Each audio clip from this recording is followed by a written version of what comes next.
আল্লাহ তাআলা তাকে বললেন, ও আমার খলিল, ও আমার খলিল, তোমার যে প্রিয় বস্তুটাকে তুমি আমার রাহে কুরবানি করো। সুবহানাল্লাহ। প্রিয় বস্তু কি? সন্তান ইসমাঈল আলাইহিস সালাম। তোমার প্রিয় বস্তুটাকে আমার রাহে কুরবানি করো, জবাই করো। যখন নবী স্বপ্ন দেখছে, কিন্তু জিবরাইল সালাম এসে বলেন নাই। স্বপ্নের মাধ্যমে আল্লাহ তাআলা বলছেন, কিন্তু এই স্বপ্নকে বাস্তবায়ন করার জন্য ইব্রাহিম আলাইহিস সালাম ওই সে মক্কায় চলে গেলেন। কারণ সন্তানকে রেখে আবার চলে আসছে। সংক্ষেপে বলি, মক্কায় চলে গেলেন। কিন্তু একটু চিন্তা করেন যে ইসমাঈল আলাইহিস সালামকে ওই মক্কাতে তার মাকে রেখে আসছিল, সেখানে কিন্তু কোনো মানুষ ছিল না, কোনো বাড়ি ছিল না, কোনো গাড়ি ছিল না, কোনো পানি ছিল না, কোনো খাবারও ছিল না। ওই মক্কার মরু প্রান্তরে কিছুই ছিল না। আমার মালায় পারে? বলেন পারে? সব পারে। সুবহানাল্লাহ। মক্কার মরু প্রান্তর, খাবার নাই, পানি নাই, লোক নাই, কিছু নাই।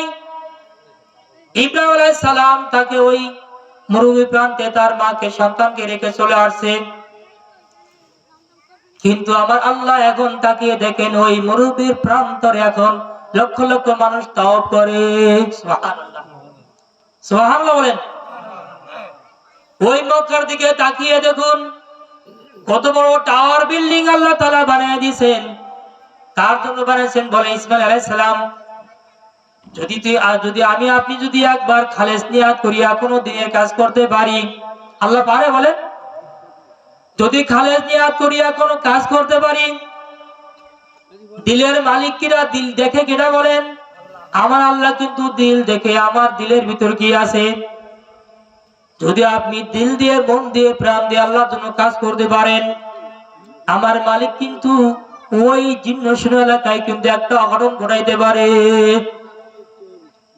কারণ তার প্রমাণ এই যে কোরিয়া মাদ্রাসা দেখেন, এই যে কোরিয়া মাদ্রাসা আগে কেমন ছিল, এখন সেই দেখেন কোরিয়া মাদ্রাসা ওই এলাকাটা কেমন হয়ে গেছে। একমাত্র আল্লামা আব্দুর রাহমান সাহেবের কারণে। আর সেখানে দোতলা তিনতলা বিল্ডিং হয়ে গেছে, কি সুন্দর পরিবেশ, দোকানপাট, কি রাস্তা হয়ে গেছে। বলেন, হয়েছে না? আর এই সরজিনাইখালী এলাকা জীর্ণ শীর্ণ কাদামাটি এলাকা, নাই ঘর, নাই ভালো মাদ্রাসা, নাই ভালো মসজিদ। কিন্তু যদি কেউ দিনে ইখলাস নিয়ে আল্লাহর উপর তাওয়াক্কুল করে যদি কাজ করতে পারে, আমার আল্লাহ কিন্তু এখানে ওই কাবার মতো সুন্দর না হলেও এখানে কিন্তু আল্লাহ সুন্দরময় একটা পরিবেশ করতে পারে। পারে না? পারে। এই জন্য এলাকার যুবক ভাইরা আমার, ও মুরব্বী বাবারা আমার, আমাদেরকে কিন্তু এই মাদ্রাসার প্রতি মহব্বত রাখতে হবে, এই মসজিদের প্রতি মহব্বত রাখতে হবে। তাহলে আল্লাহ তাআলা একদিন এই এলাকাকে এমন একটা এলাকা বানাইয়া দিবেন যা ভাষায় কল্পনা করা যাবে না। তো আমি যে উদ্দেশ্যে বলতেছিলাম, বিলাল রাদিয়াল্লাহু আনহুর ঘটনা, ওই কি মনে আছে নাকি? ওই উমাইয়া, নিষ্ঠুর উমাইয়া বিলালের পায়ে রশি বান্ধিয়া, ঘোড়ার পায়ে রশি বান্ধিয়া উত্তপ্ত মরুভূমির ভিতরে ছাড়িয়া দিয়েছেন। ঘোড়া দৌড় দেয়, উত্তপ্ত বালুর ভিতরে যখন বিলালকে টান দেয়, আহা, ওই বিলাল রাদিয়াল্লাহু আনহুর চামড়াগুলো সিলিয়া চামড়াগুলো সিলিয়া, কালো চামড়াগুলো সাদা রক্ত রঞ্জিত হইয়া যায়। তবুও কিন্তু বিলাল বলে না আমি আল্লাহকে ভুলে গিয়েছি। তবুও কিন্তু বিলাল বলে নাই আমি আল্লাহকে ছেড়ে দিলাম। তবুও বিলাল কিন্তু বলি নাই আমার মালিক দরকার নাই, আমার আল্লাহ দরকার নাই, নবী দরকার নাই। নাউজুবিল্লাহ। কিন্তু এত কষ্ট সহ্য করার পরেও তিনি কিন্তু বলছেন আল্লাহ। বলেন সবাই আল্লাহ, জোরে আল্লাহ। আমরা সুন্দর একটি পরিবেশ পেয়েছি, কিন্তু সাহাবা কিরাম একটু তাকিয়ে দেখুন, ঈমান আনয়ন করার পরে তারা কষ্ট কত সহ্য করেছে, তাদের হাড্ডিগুলো কত নির্যাতন করছে। খাব্বাব রাদিয়াল্লাহু আনহুর গায়ে কোনো কষ্ট ছিল না, পিঠে কষ্ট ছিল না। ওমর রাদিয়াল্লাহু আনহু বলেন, ঈমান আনয়ন করার পরে সব থেকে বেশি কষ্ট সহ্য করছে কাফেরদের হাতে বিলাল। ওই মজলিসে খাব্বাব রাদিয়াল্লাহু আনহু বলেন, আমিরুল মুমিনিন, আপনি কি আমার চোখে দেখেন না? আমাকে যে কষ্ট দেওয়া হয়েছে, আমাকে যে নির্যাতন করা হয়েছে, এটা যদি আপনি দেখেন আপনি স্থির থাকতে পারবেন না। কয় আমাকে একটু দেখাও। যখন ওই জামাটা উঁচু করে ওমর রাদিয়াল্লাহু আনহু একবার দেখিয়া চোখটা বন্ধ করিয়া ফেলে। আল্লাহ, দেখে যে পিঠে শুধু হাড্ডি ছাড়া কোনো গোস্ত নাই, পিঠির ভিতরে এরকম গর্ত গর্ত হইয়া গেছে। কয়, ও খাব্বাব, কারণ কি তোমার এরকম হলো কেন? ওই মক্কার কাফেররা আমি যখন নবীর হাতে ঈমান পালন করে কালিমা পাঠ করছি, ওই মক্কার কাফেররা আমাকে উত্তপ্ত আগুনের ভিতরে শোয়া আমাকে চাপ দিয়ে রাখছে পাথর দিয়া।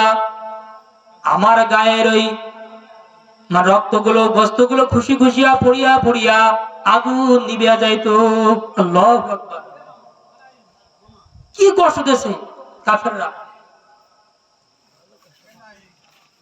যাই হোক, আমি যে কথা বলছিলাম বিলালের কথা, আবু বকর রাদিয়াল্লাহু আনহু এই দেখার পরে, আবু বকর রাদিয়াল্লাহু আনহু এই ঘটনা দেখার পরে উমাইয়াকে বলে, উমাইয়া, আমার ঘরে একটা গোলাম আছে তোমাদের ধর্মের, আর বিলাল হলো আমাদের ধর্মের, তুমি আমার গোলামকে নিয়ে দাও আর তোমার গোলামকে আমাকে দিয়ে দাও। সুবহানাল্লাহ বলেন, এরকম তো করে বলেন।